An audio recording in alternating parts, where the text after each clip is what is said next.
because I feel like baseball statistics have gotten to kind of like a stagnant area where people aren't necessarily questioning whether or not, fact is fact, and that the statistics are seen as finalized right now, and I think that there could be further research done on that and development done on that. So just some background on the project. The inspiration of this project came when I was taking actually Dr. Barretto's History of Economic Thought class. We were talking about the collective bargaining agreement that was going on at the time, and on March 10th, 2022, Major League Baseball and the Players Union agreed upon the new collective bargaining agreement. The vote was unanimous for the owners, 30-0, but non-unanimous for the Players Union, 26-12. So it's one player rep from each team, so 30 players, plus a board of other advisors they have going on. So, there's some famous changes made done to Major League Baseball, like expanded playoffs, universal DH, but quite frankly, a lot of the major changes to baseball came kind of in the back end of the financial side, how players were compensated, how teams were taxed for overcompensating their players, et cetera, et cetera. And one of the things that was really interesting to me in the new CBA is this $50 million bonus pool money that's being allocated to pre-arbitration players that are making league minimum. So essentially what pre-arbitration means is that if you're under 3 years of Major League service time, you're getting paid league minimum, which is now $710,000 a year. So now, unlike before, players are eligible to receive bonus money out of this $50 million pool based on their performance. And the way they're distributing the money is kind of interesting. Players are getting certain bonuses based on if they win an accolade like MVP, first team all Major League Baseball, Rookie of the Year, etc. But on top of those bonuses, they're getting a portion of the $50 million as a proportion of their wins above replacement for that season. And my project is kind of about how wins above replacement is variable, how it reacts to certain things, and how just it is as a way of compensating players under this new CBA. So wins above replacement, for those who don't know, is designed to be an all-encompassing calculation of the player's value to their team. And I'm going to go in deeper on this in a little bit. So some of my major research questions were, what is wins above replacement and how is it calculated? Because it is an extremely complicated statistic to calculate, but it's used very frequently among baseball circles.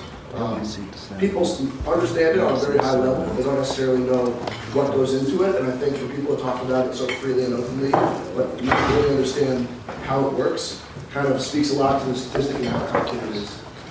The next one was, is wins above replacement a strong indication of the players deserve a bonus? So is this the best way to compensate players through this bonus pool? And is wins above replacement being properly used in this context? Is it objective? All statistics are considered, a lot of statistics are considered objective, but once they get used in a certain way, sometimes you lose some of that objectivity. And then can wins above replacement be manipulated by a player to increase their earnings? And then is it too complicated to do this? How variable is wins above replacement? Does any potential variability affect the board's usefulness in this context? And then what are the implications of this decision, both inside the baseball industry and in other industries, and how can variability affect other areas of economics? And what can we learn from this situation? So what is wins above replacement? So WAR, which is the acronym for it, it's an all-encompassing statistic that is created to determine how many wins a player is worth to their team above a replacement of a player. And so Fangraphs defines a replacement of a player as a freely available minor league player that you can sign to your team to replace a potentially injured player, or a 4A player, so a player that's just good enough to be above AAA, but good enough to be on a major league roster. So kind of that very bottom tier of major league talent.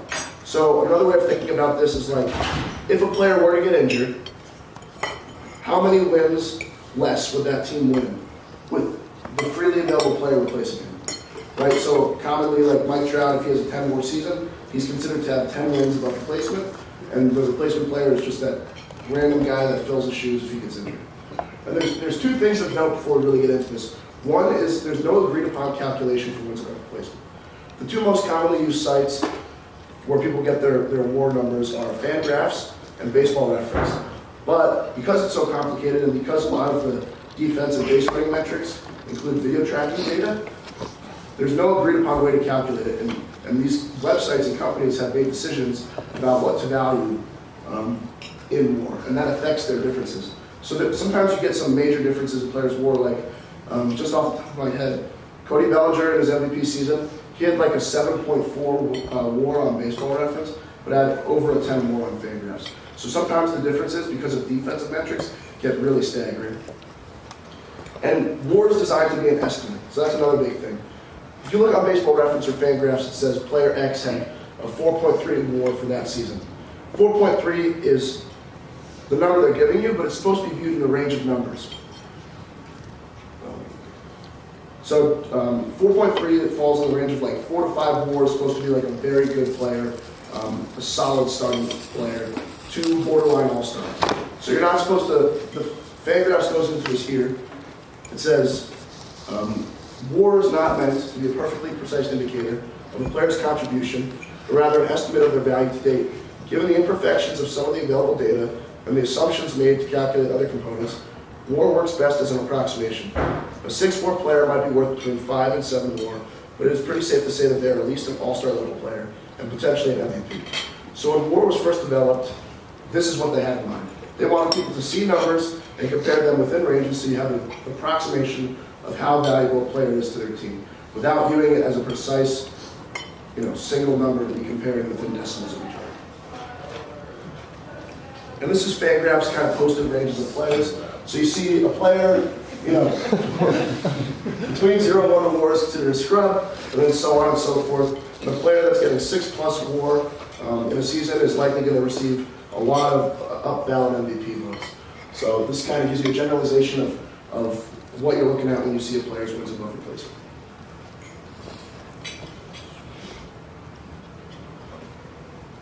So in order to answer some of the research questions, we decided to go ahead and do an Excel simulation to understand how WAR is calculated and how variable it is. So the first thing in order to understand whether or not WAR would be a good statistic to use in this context was to understand how it's actually calculated. Going into the project, I knew what WAR was on a very high level, as do a lot of guys. I know that Mike had a 9 WAR season, that's like an all-time great season, but I don't necessarily know how they get 9. I know Mike Trout always has the highest WAR because he's the best hitter, defender, and base runner, and the combination of those things resulted in a 9 WAR season. But I really had literally no idea how that's possible or what goes into it. So the first step was to figure that out, which took a long time because it really is a complex statistic to calculate. And then how variable is it? So Mike Trout finishes a season with 65 singles. Some of those singles are hard hit line drives into gaps, maybe a line drive off the green monster that was held to a single. Not all singles are created equal. So there's going to be variability in his outcome. An infield single in one game is not going to be an infield single in the next game. So there's going to be a range of possible numbers in a given season for his single total, home run total, doubles total. So determining how variable that number is and how it affects WAR can also tell us how WAR would work in the context of distributing bonus pool money. And so in the simulation, which I'll have a link if you guys want to play around with it, you can choose any player from the year 2000 to 2019 and any of their individual seasons. So if you go, Albert Pujols 2003, his WAR will auto-populate and auto-calculate, and you can go through each of the sheets to kind of explore how WAR works, how it's calculated, get a better understanding of the statistic, and play around with it that way. And then also, built into this is Dr. Bretto's MC Sim macro in Excel. So what you can do is you can create, for example, you can create a random variable for one of the numbers, say home runs, run a simulation, and it'll auto-generate a random variable depending on the given standard deviation, like 10,000 times, 100,000 times, and it'll automatically create a bell curve so you can see the range of variable numbers given a certain standard deviation and center point or what you choose. And that's called a Monte Carlo simulation. So this is a definition of Monte Carlo simulation that I just got off from Wikipedia, and I think it explains it pretty well.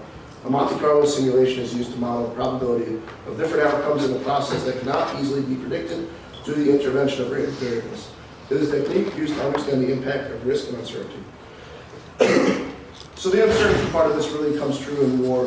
WAR is incredibly complicated, like I was saying, so the easiest way to determine kind of how WAR reacts to certain events happening in baseball is to make one of the inputs a random variable, run it 10,000 times, and see what the WAR would be, given a certain data set. So we're going to get into kind of how WAR is calculated. So this is just a basic overview of how WAR is calculated. So really what it comes down to is wins are a byproduct of runs. Runs are the basic building blocks of baseball. And in order to win games, you got to score runs. So what it comes down to is a player's contribution on all sides of the ball: batting runs, base running runs, fielding runs, so how many runs he saves with his glove, positional adjustment, because obviously some positions are way more valuable and more difficult than others, a league adjustment, because not every era or year of Major League Baseball is going to be equal. A player that hits 30 home runs in the year 2001 during the heart of the steroid era is going to be considered way less valuable than a player hitting 30 home runs in 2016 when runs were kind of hard to come by. And then replacement runs. So then you're comparing the player's production of that year to a replacement level player, so that 4A player that would replace a potentially injured player.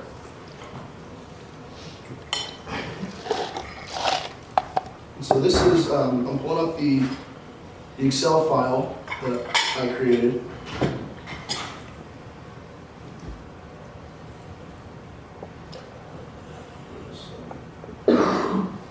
Okay, so how this works is you can go to player selection.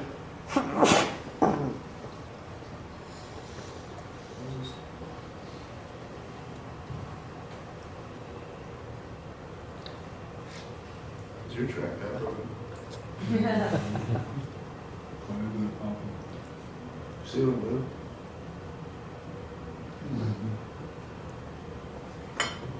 Oh, it's not tracking the cell right? Oh, maybe because it's moving now. Just see if I can get percent. 100%?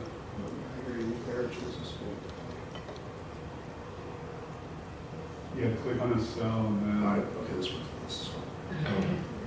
Alright, so if you could go and click on, oh, it's still not working.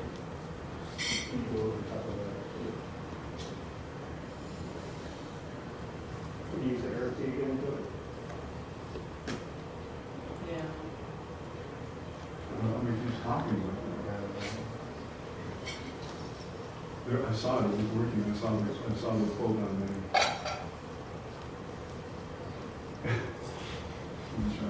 Alright, so I can just explain it. I mean, this is fine. I just need to switch sheets.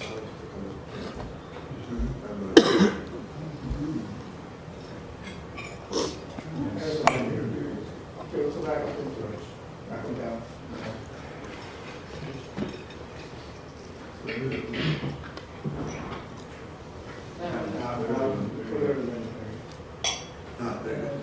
Okay, so somebody who's using this file can drop down and click any player from the year 2000 to 2019, so I picked a 20-year period prior to COVID, just to eliminate some of the variables due to the pandemic. And then they can select any year. So if I wanted to pick 2019 Mitch Moreland, he was not a qualified hitter, so it wouldn't pop up. So Mookie Betts pops up in the background and collects all of his statistical data for that year, his home runs, runs, everything, all the inputs that go into WAR. And then it also grabs some of the league-wide offensive statistics for that season and calculates his WAR to way too many decimals. So, so Mookie Betts in the background calculates his WAR based on the year 2019, and it comes back and hit around a 7-1 in 2019. And here you have his expected cut of bonus pool money. So Mookie Betts in 2019 would have had $615,000 in bonus pool money if he was a league minimum player, which he's not. But that just kind of shows, how much money a player would be making based on WAR. So it's a substantial amount of money. So now if we go back to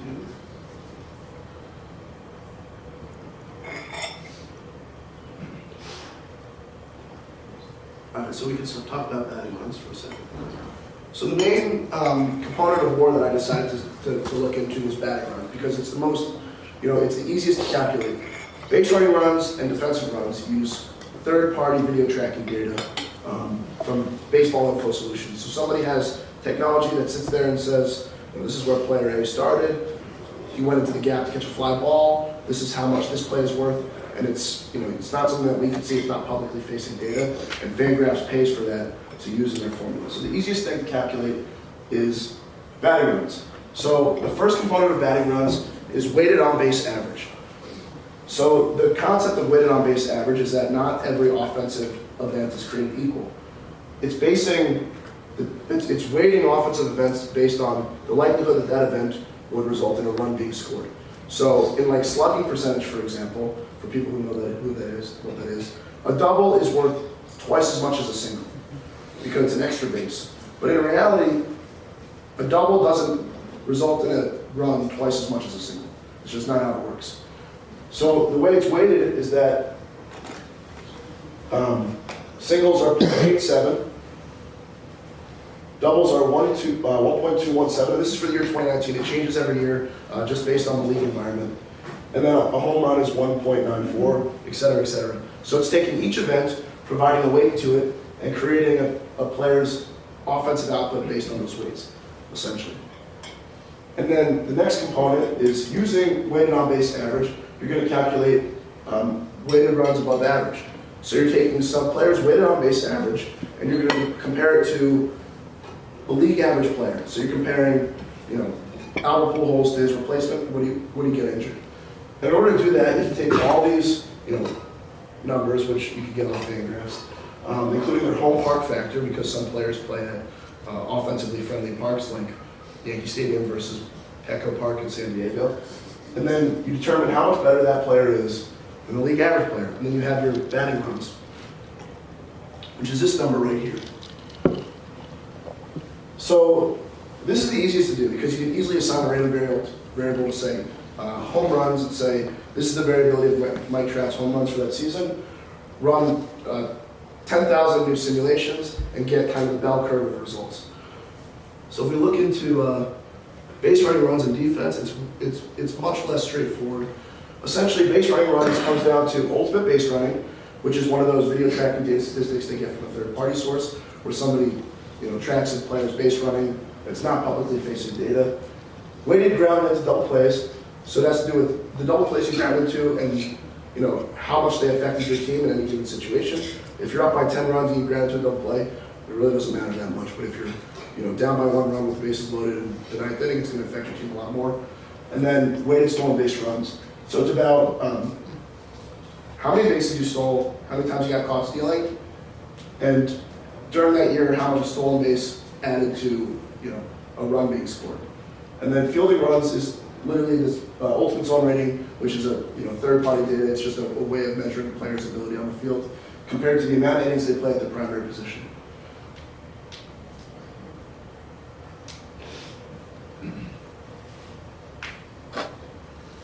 And then you got to make, once you have batting runs, base running runs, defensive runs, you have to adjust these things to make it comparable across eras and across leagues.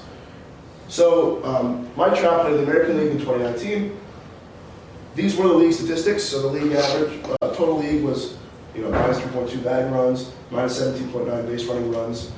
And then, so you're comparing his offensive output to the league offensive output and creating a league adjustment, which is at 2.66.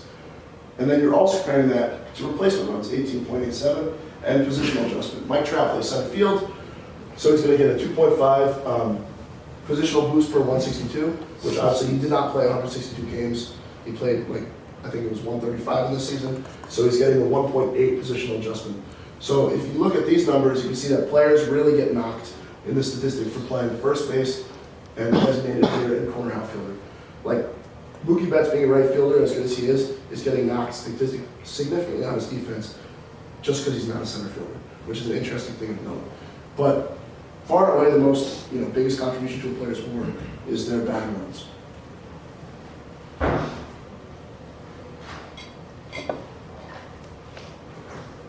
right. So back to the main page. So the wins above replacement is calculated, as I was saying before.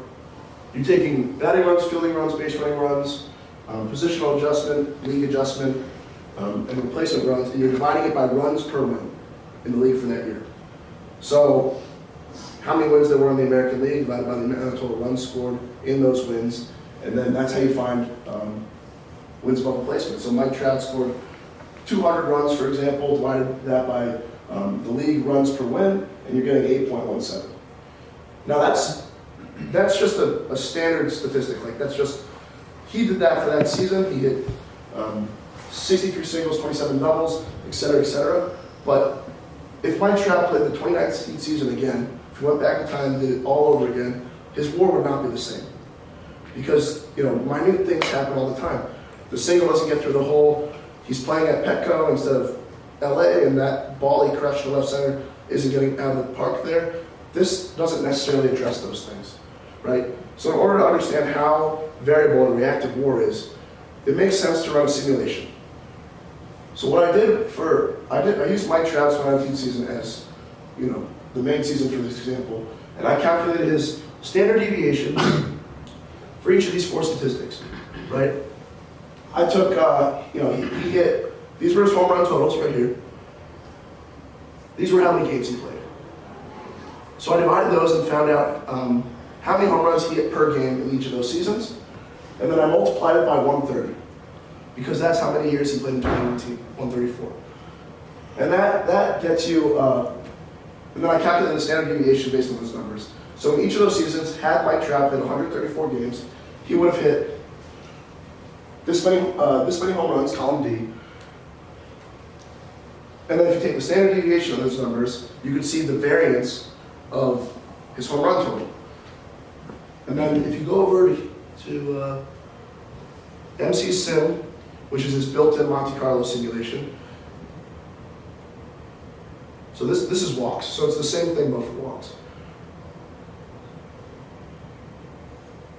You can click on every time I click F9,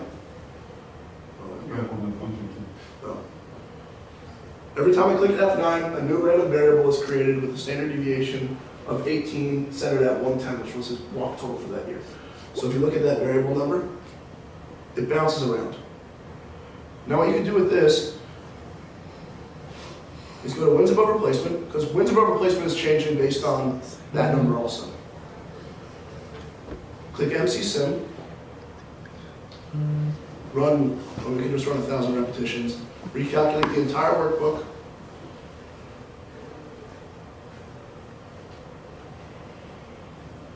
and it's going to show you all of his different WAR totals in 1,000 different 2019 seasons, based on the standard deviation that you put in from his career, and then centered at 110, which was the actual outcome of walk total for that year. And you can see the range of numbers is pretty extreme, and that's just for walks. Like this is only if his walks were variable and everything else was held equal. So his lowest total is 7, and his highest total is 9.6. 7 would be like a bottom third of his career type of year for Trout, and 9.6 would probably be his second or third greatest season of all time, strictly based on adding variability to his walks. And for a player like Trout who's making $35 million a year and is on a set contract, it doesn't really matter that much, because he's not being affected by this kind of variability, right? He's already getting paid, he's locked into a contract. But when a player's making league minimum, and his bonus money, is determined based on only his WAR, this variability and this randomness, plays a big part in how much money he's getting paid. And so I think the variability is kind of an important part, right? So that's kind of what we found from the simulation. If you look at these other totals, so this I added variability to Mike Trout's singles, ran 100,000 repetitions. The highest is a 3 WAR season, and the highest is a 13.5 WAR season. Those are extreme outcomes. You can see that the range is pretty great. Like the first 33% of variance falls between around over 9 and just over 7. That's a 2 WAR difference, just on the first standard deviation. And that would have, massive implications on his earning potential given the new bonus pool system. And I did the same with doubles. So you can see it's a bell curve all the same, but the range is really what's important. Like and kind of that first standard deviation of variance. And then home runs. So he had 45 in 2019. Standard deviation for his career is around 7 home runs in a 134 game period.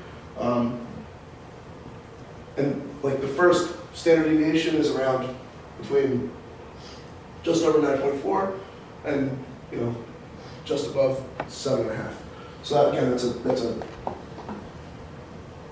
around a 2 WAR difference. So that's very significant for these players earning potential given the new system. Does anyone have any questions about that? I know it's pretty technical. But the main point is there's extreme variability in the player's WAR, and if we're using the player's WAR to determine how much they're getting paid, that's not necessarily a proper utilization of statistic.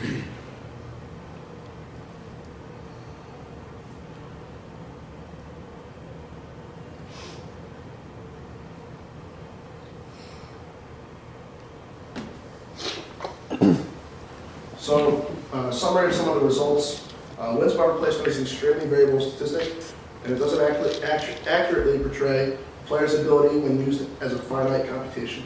So like going back to what Fangraphs was saying, if you look at it in terms of a range of numbers, you get a general understanding of how good a player is. But if you're comparing it on a, from decimal to decimal as a finite computation, it does not do a successful job because of the assumptions it makes and the variability that goes into inputs. And then, like we were showing before, you run the Monte Carlo simulation, you see that there's massive variability and extreme range of outcomes on Trout's WAR. So we just use Trout, but any player would have the same or similar variance in their outcomes. And they would have big implications on a player's compensation money based on that bonus pool system that they added this year. And then it's not designed to be used as a precise total, but rather an estimate of a player's value. And honestly, using WAR in this context is a complete misutilization of the statistic.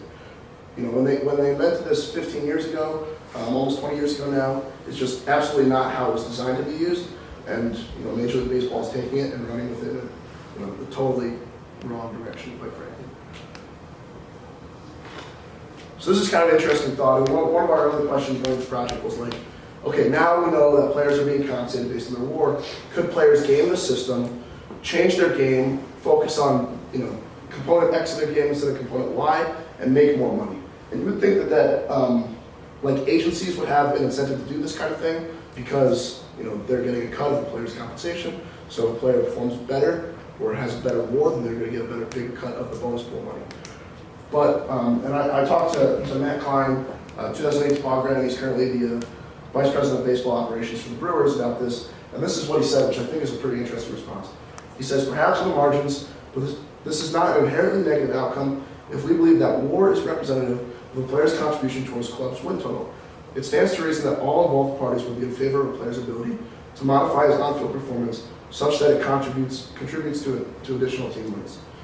So it's pretty interesting. Essentially, what Matt's saying is like, if this is what we put value in, and we think that this is accurately representing how many wins a player provides us, then yeah, it makes sense to compensate them in that way. But it doesn't account for the fact that we were talking about variability before and randomness. Just because a player's WAR is 4.5 doesn't mean that's going to be 4.5 10 times out of 10 if you replay the season. It's a result of both skill and luck. And that's what doesn't go into this when it's being used to compensate a player and they're getting cut in that bonus pool money. And then some kind of greater questions and some greater economic implications.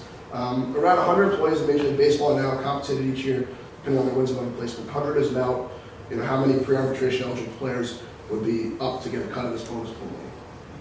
And it's not an accurate representation of their abilities. It's how many games they played, how much luck they had. Yohan Moncada in 2019 had like a 5 WAR season, but he had like the greatest batting average on balls in play of all time, meaning like if you put a ball in play, you got to hit more than any other player in baseball history, as opposed to other guys who hit the ball on the ground, they get out. So that 5-win season is incredibly inflated because of the luck, his batted ball luck. And this begs the question, how can organizations better align compensation and value provided to the company? So Matt Klein, who works in baseball operations, his goal is to business operations, the team's trying to make as much revenue as possible. And then there's this idea of objectivity. So wins above replacement, it is objective to a certain point. You know, player X did this, this, and this is his WAR. That's up. If you use F, this is F WAR. It's undeniable, this is how it's calculated, this is what it is. But when you start assigning worth and value to that statistic, you run into a couple of problems, right? So the subjectivity part is that WAR has inherent value. Me saying that Mike Trout's 10 WAR season is important makes WAR a subjective number, because the fact is he had a 10 WAR season. That doesn't mean, that doesn't necessarily mean he's worth X amount of money or X this or X that, because somebody else can come in and say, Mike Trout had a 10 WAR season, but it doesn't matter because he contributed this much in revenue dollars through social media, ads, stuff like that. So once you start placing worth and value on the statistic, it really models the objectivity of the number. And another area of this subjectivity versus objectivity is the fact that there's no agreed upon calculation for WAR. WAR is extremely complex. The data comes from a number of different sources. Baseball Reference and Fangraphs have very different WAR calculations, right? So there's subjectivity in the calculation. Baseball Reference places value on catcher framing, defensive runs saved, et cetera, et cetera, et cetera. So they get a different number than Fangraphs. And these decisions as to what should go into WAR and what should make up WAR makes the statistic subjective, and therefore not necessarily a great representation of a player's deserved compensation for that season. And kind of this idea of variability, I think, is kind of the gap in the research, is because statisticians and sabermetricians, they use these numbers that they create and they say, okay, he had an X WAR season or he had an X slug percentage OPS, this is what it is, without necessarily thinking about how they got to that number, how likely is that number to repeat itself again. And this randomness or variability plays a role in a variety of different areas of life, especially in economics. Things happen and we take it, we accept it. We don't necessarily think how likely is this to happen again? What is the randomness around this? We just we continue to make policy and business decisions based on these outcomes without necessarily questioning is this a 99th percentile outcome? Is this a 50th percentile outcome? How likely is this to happen again? And this is just the final thing I have. This is from Michael Lewis's podcast, which is Against the Rules, and he's talking about Bill James, and they're having this interaction. And Michael Lewis goes, the problem is not the number, obviously, it's how people use them. The numbers start as tools for thinking, but they wind up replacing thought. And then Bill James says, what I was always trying to do was open up the discussion to more ways of looking at the problem. And WAR or any other absolute measure has the opposite effect. It is not opening up the discussion and saying, we're done, we're done. So this kind of goes back to the history of economic thought class, kind of the original motivations for this project. Economics and pretty much any topic or academia has gone through a lineage of ideas. But when you start saying, this is it, WAR is the solution, this is the final answer, you start losing that creativity and that critical thinking that goes into saying, how did we get to this point? So people will say, we're using WAR to pay players, it's objective, this is how it's calculated, it's done. But is that really the best way to do it? Is that really objective? We talked about the subjectivity before. What else goes into it? Is the number being used properly? Are we allowing the numbers to take away our critical thinking and take away our creativity when it comes to this kind of thing? So, yeah.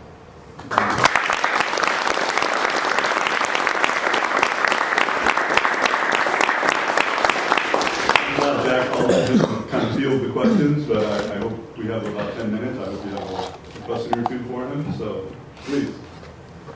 Yeah. Obviously, there's really no other player like him. He has a contract. He's not for arbitration, but Shohei Ohtani is projected to have a unbelievable season, kind of in terms of WAR, what do you have, like, what would you say about calculating his WAR versus everybody else's? Yeah, so one of the things, and I forgot to mention this, that I did for the Excel file, just for simplification, is cutting out pitchers and cutting out catchers, because their defense and the way that pitchers are calculated is extremely different than position players, and it's way less straightforward. So I wanted to show variability strictly through the luck that people get with their offensive output. So Otani's complicated because he's got both sides of the ball, obviously. You could do this kind of thing with his hitting, but I mean, with this at least, you couldn't do it with his pitching. So, and the other thing, when you're giving a big contract to a player, they're including way more variables. I used Mike Trout because, like, his numbers are bigger. If I was using, like, just some random player on a random team who's making league minimum, the variability of his numbers is going to be like, it's going to be the same level of variability, but it might be between like 0.0001 and 2.1. So visually, it's a little harder to see that kind of thing. So when you're giving players, big contract players like Trout and Ohtani, you're not necessarily doing it strictly on WAR. The only area where you're doing it strictly on WAR is the pre-arbitration eligible players in the bonus pool money. And the other thing that comes with Ohtani is international fame, doing something unprecedented. So, I mean, his worth is honestly impossible to calculate. So I don't know any people that have to give him that kind of contract, because he's probably going to make $500 million over 10 years probably, because he's essentially two players and they're both all-stars. So that's a very, very difficult question to answer also. So like the person that you're comparing, the like guy you're calculating, he's like a 4A player. Yeah. Is this like someone's actual statistics that they're looking at, or is it like the average of all like the mid, like the lower level, like major league guys? Yeah, so they don't pick, it's not like one person they're comparing it to, they're comparing it to an average, a league average. So, yeah. Yeah, first of all, thank you for the presentation. You can see you're very passionate about the topic. I have a question. It might be just me not understanding the research fully, but you talk a lot about luck, and I would assume that luck would somehow be accounted for in the model by, let's say, giving some degree of acceptable variability to our standard deviation per se. And I'm wondering, what would that luck modifier be? Maybe I missed it in your presentation, or if people in general, if that variability is accounted for when people use WAR for these estimations. Yeah, so in WAR itself, there's no accountability for luck. I think what they rely on is sample size. So the players played 160 games and has 700 at-bats. People are saying, like, that's enough at-bats where their outcomes of the season are representative of how good they are. So in that case, no, there's no luck involved. What we saw with the variability, there is still way more variance and randomness than people necessarily realize. But when somebody's evaluating a player's ability, they're looking at other things. So I was talking about this player who had a high batting average on balls in play. Meaning when you put a ball in play, you got to hit a higher percentage of the time more than anyone else. And that's a combination of luck. Sometimes it's about how hard you hit the ball. But because his was literally the highest of all time, or like top 10 of all time, his was just like, he happened to hit the ball where players weren't standing. But if he had that season again, his batting average on balls in play would go way more closer to like historical league norms. And his WAR would be about like 2 less, for example. So front office sees that, and they see that this guy has a really high batting average on balls in play for this one season. They're not going to pay him based on that one season, because that 5 wins is not indicative of the kind of player he is. He got extremely lucky over the course of a long sample size. Because the next year, as we saw, he went right back to his career norms and didn't have that very high batting average on balls in play. So in terms of this and the bonus pool money, there's no luck involved, like in the computation. But when front offices are looking like critically at a player and what to give them contract-wise, they do look at that kind of thing. Was variability on the statistics pretty much the same across the board, or is there one that stuck out that had way more, I guess, and it affected the WAR number way more? Yeah, so in terms of like what would have affected WAR more, if a player has high standard deviation for their career on home runs, that would affect WAR more because in wins above in weighted on-base average, home runs has just a higher weight to it because it's, you know, a home run is going to score you a run every time. So it's way more, you know, obvious that that's going to be a run-producing offensive outcome. Versus singles actually have more variability because, you know, over the course of a 10-year stretch, players are going to have different singles numbers because, you know, in this season they had more infield singles. Trout used to be faster, run harder out of the box when he was a younger guy. That kind of thing stopped happening as much, and then he hits less singles. So that has more variability than home runs necessarily.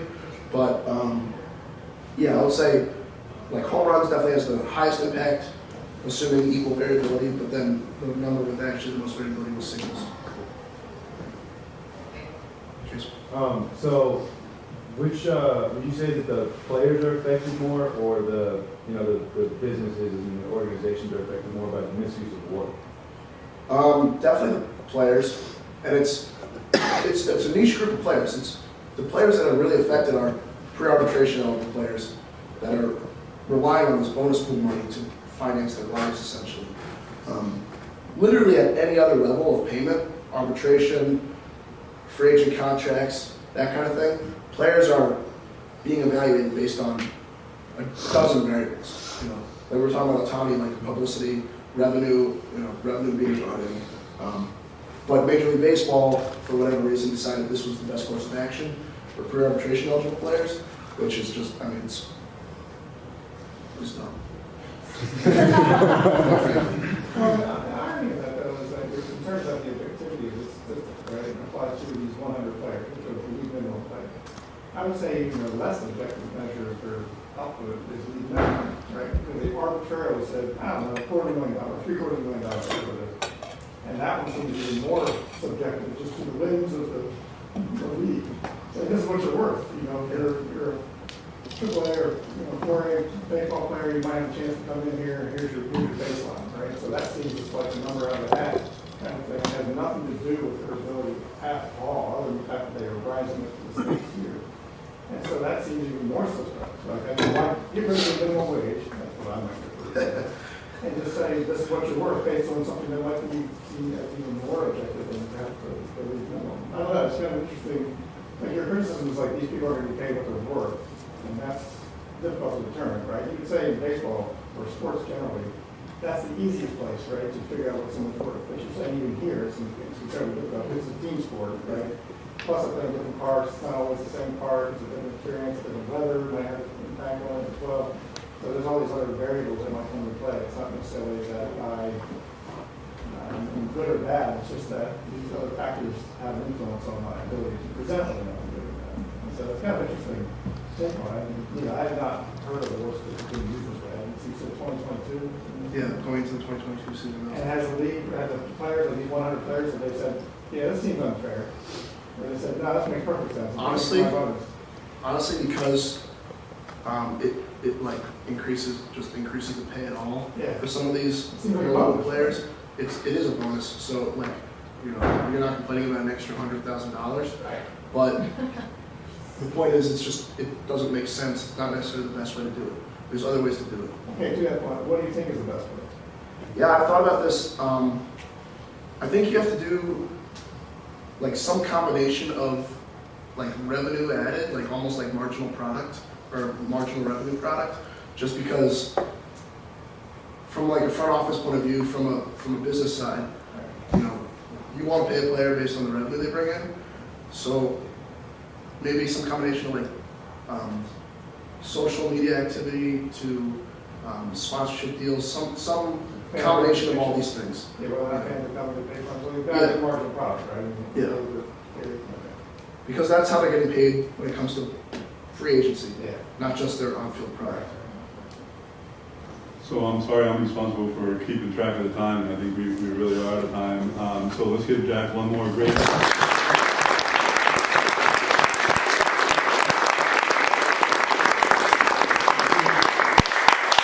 Hang out up here if you have any questions.